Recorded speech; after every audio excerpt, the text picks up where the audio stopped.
48 hours. That is the exact window federal agents had to dismantle a foreign intelligence network embedded inside the United States financial infrastructure. It is a Wednesday morning in Crystal City, Virginia.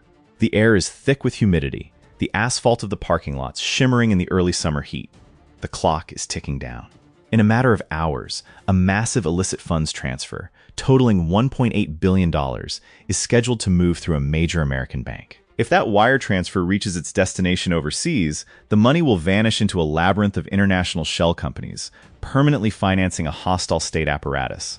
But the federal agents preparing to move on a quiet suburban house are not looking at a foreign hacker. They are not hunting a cartel boss. They are looking at a federal employee, a senior sanctions reviewer, someone who sat inside a secure government facility entrusted with the keys to the American financial system. They paid him $212,000 in cold, physical cash. What he handed over in return was worth $1.8 billion. This is the story of how they found him. It did not begin with a tip from a foreign asset. It did not begin with a wiretap, or a midnight raid, or a decrypted message from an overseas intelligence service. It began with a single penny, a 1-cent discrepancy on a quarterly sanctions billing form. In the sprawling machinery of the United States Treasury, specifically the Office of Foreign Assets Control, millions of transactions are monitored every single week. The system is automated. It is designed to be ruthless, cold, and entirely mathematical. When a transaction violates a sanctions statute, the software flags it. When a fine is levied, the billing system generates a form. Every single cent must reconcile. But on a Tuesday afternoon, a junior analyst noticed something that should not exist. A reconciliation form tied to a major corporate settlement was off by 1 cent. To the automated auditing system, it was a rounding error, a floating decimal point, instantly discarded by the algorithm as a glitch. But to a human eye, trained in the tedious, granular mechanics of financial warfare, it was a splinter. The junior analyst pulled the primary transaction file. It was a massive settlement involving a consortium of technology manufacturers. The settlement had been cleared. The flags had been lifted. But when the analyst looked at the metadata, the digital trail told a terrifying story. Over 412 automated transaction alerts had been manually overridden. 412 distinct times, someone had looked at a blinking red warning on their screen, typed in their administrative credentials, and manually buried the alert. They had systematically cleared a network of shell companies linked to a foreign intelligence operation. The scale of the blind spot was staggering. $1.8 billion in illicit funds had been waved through the American banking system, completely untouched. How do you take a single penny and from it unravel a 9-year operation run by a hostile foreign intelligence service? You follow the credentials. The junior analyst did not close the file. They escalated it. The anomaly was handed to a small, highly specialized joint task force. It was here that the Federal Bureau of Investigation and the Treasury Department's elite counterintelligence division began working together in the shadows. The credentials used to bury those 412 alerts belonged to a senior sanctions reviewer. This was an individual with top secret clearance, a person who had been working inside the government for over a decade. Someone who understood exactly how the automated thresholds were programmed and exactly how to disable them without triggering the system's internal alarms. The operation was given a code name, Operation Dragon Dur. The investigators had a suspect, but they had a massive problem. A senior official with high-level clearance is one of the most difficult targets to surveil in the world. They know the protocols. They know when the government is watching. They sweep their cars. They monitor their own digital footprints. If the subject caught even a whisper of the investigation, the evidence would vanish, and the network would scatter. The first obstacle was access. The subject worked inside a secure compartmented information facility, known as a SCIF. Electronics were strictly prohibited. The traditional FBI tactic of planting an undercover agent or tapping a desk phone was impossible. The walls were designed to defeat exactly that kind of espionage. But agents rarely need to bug a SCIF. They just need to bug the world outside it. The surveillance team shifted their focus to the subject's commute. They mapped his daily routine. Every morning, the subject left his home in a quiet suburb, drove to a specific coffee shop exactly 2 miles away from the secure facility, and purchased a black coffee. He sat in his car. He read the news on a personal cellular device, a device that was absolutely not authorized inside the SCIF. The FBI's technical specialists moved in during the early hours of the morning.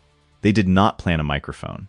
They deployed an IMSI catcher, a device that mimics a cellular tower, forcing the subject's phone to connect to it before it ever reached the real network. They were not listening to his voice. They were absorbing his data. They watched as the subject accessed a heavily encrypted email provider, an email provider hosted in a jurisdiction that did not cooperate with United States law enforcement. Then, they watched him drive to work. They watched him walk through the heavily guarded doors of the secure facility. They watched the badge access logs register his entry. The investigation was expanding. The National Security Agency was brought in to decrypt the overseas communications. The Defense Counterintelligence and Security Agency began auditing the subject's financial background. What they found was a profile of quiet, devastating betrayal. The subject was deeply in debt. A series of failed real estate investments had left him underwater. He was vulnerable. And 9 years ago, according to the reconstructed timeline, he had been approached. Not in a dark alley, but at an academic conference. A representative of a foreign nonprofit organization, a group later identified as part of a United Front network tied directly to Beijing, had struck up a conversation. It started small, a consulting fee. $10,000 for a white paper on financial regulatory frameworks, a meeting in a hotel bar, a briefcase left behind. Inside the briefcase, $100,000 in physical cash. The Foreign Intelligence Service did not ask him to steal classified blueprints. They did not ask him to hand over the names of undercover agents. They asked him to do something far simpler and far more devastating. They asked him to look the other way. Before the task force could fully map the extent of the domestic network, they suffered a massive operational scare. A routine counter-surveillance detail reported that the subject had suddenly deviated from his normal route. Instead of driving to the secure facility, he drove to a public park, left his phone in the car, and sat on a bench for 40 minutes. The surveillance team panicked, assuming he was meeting a handler. But it was something far more tragic. The subject's wife had filed for divorce that morning. She had discovered a hidden bank account. She didn't know it contained bribes. She only knew her husband was hiding money during a failing marriage. The FBI realized that the Foreign Intelligence Service had no idea the subject's personal life was collapsing. This domestic implosion actually gave the task force a window.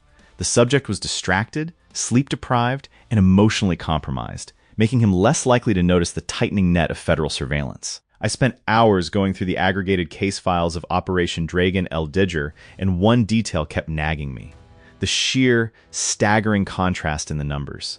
The Foreign Intelligence Service was running a massive, multi-billion-dollar sanctions evasion pipeline right through the heart of the American financial system. They were moving money for advanced technology acquisition, for state-sponsored cyber operations, for global influence operations.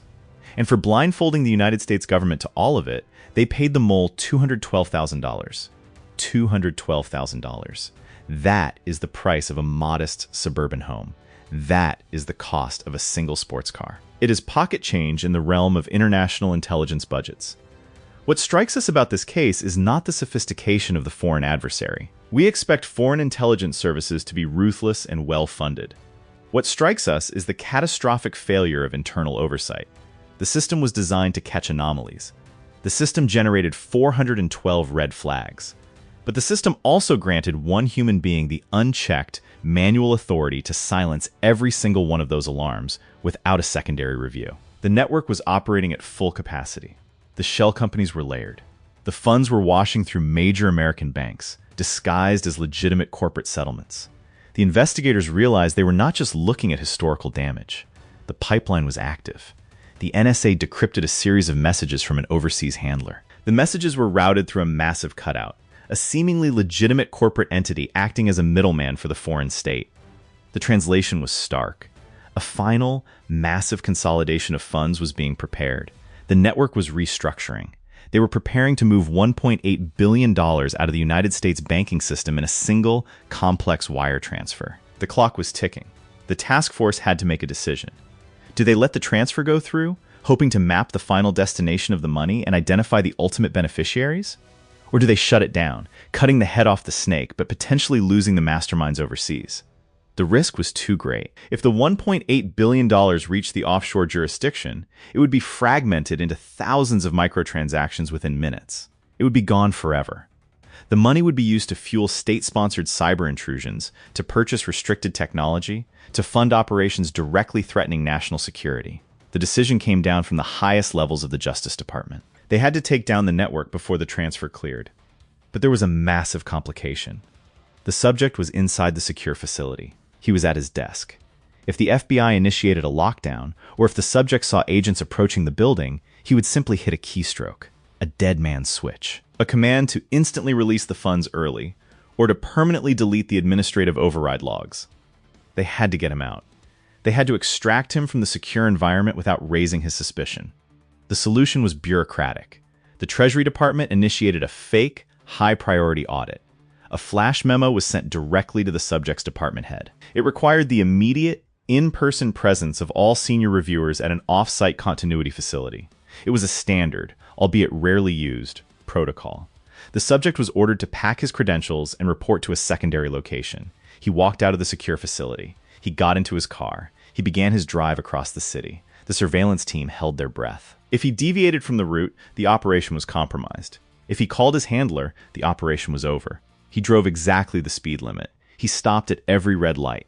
He was a man following the rules, completely unaware that the rules had just been weaponized against him. Here is the part that doesn't make sense on the surface. The Foreign Intelligence Service running this network was highly sophisticated. They had maintained a mole inside the United States government for 9 years without a single detection. They used encrypted communications, they used corporate cutouts, they operated with absolute discipline. Yet, they authorized a final, massive $1.8 billion transfer while their primary asset was still inside the secure facility. It was a massive, unforced error. They grew impatient. They got greedy. And it was that greed that finally forced the hand of the Joint Task Force.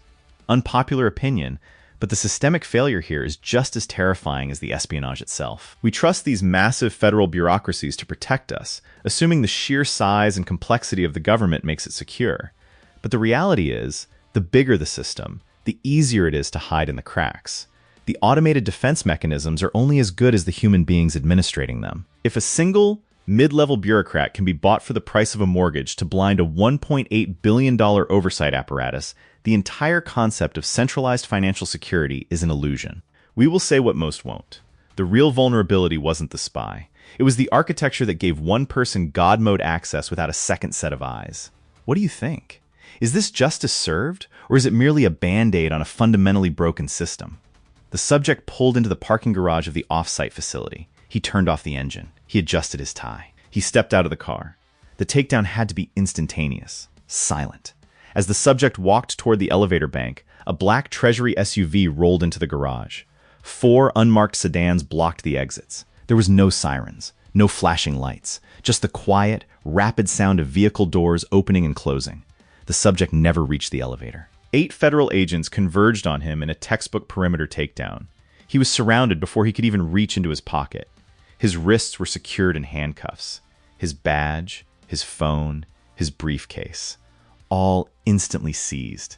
Execute. The word went out over the encrypted radio channels.